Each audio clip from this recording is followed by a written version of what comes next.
National Cathedral, about a 3200 block or so on Wisconsin Avenue.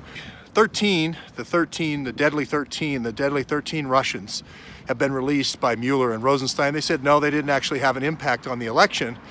But we ran, there was 4 that were in the United States beginning in 2014, according to the indictment. Well, we just did one search, and it's all task force. We did one search on Cree, like cry, Lova, on from all these different primary states to New Mexico to, I believe, Michigan, Colorado, about 8 or 9 states, sort of like our Veselnitskaya did with the New York Times guy going all around.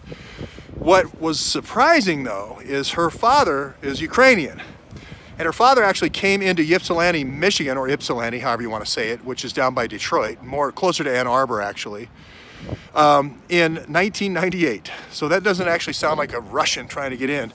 That sounds like a Ukrainian. And anyway, we have her in Ypsilanti or close by to Ann Arbor, where in this series I visited. I start my whole trip out in around March 28th in Ann Arbor. I believe a port, which is very close to where Krylova lives or worked.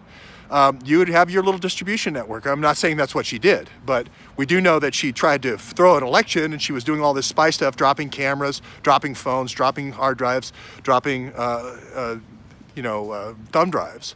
So this isn't something I've said. This is something the FBI has said. But Tyler Industries, the company she works for, is the most interesting. They do dossiers. I'm not kidding. They do dossiers. Was the PP dossier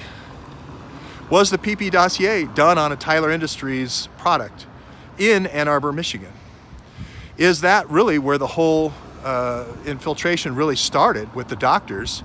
The doctors I started this series with a year ago when I first went on the road, when we first started talking about the pain clinics and the subbing out of the quarter weight.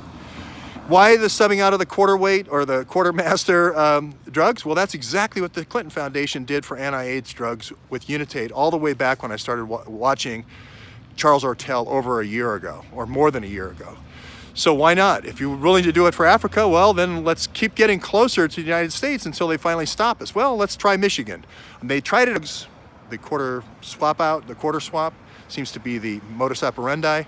And the Russians, with the Verapharma drugs, that I reported on in person, was outside the offices in Ann Arbor of Muzaffar Awan. And he is the right-hand man of Gulen, who I believe is the biggest drug dealer front in America, and also the biggest money laundering front, sending money through all these kids' and parents' accounts back to Turkey.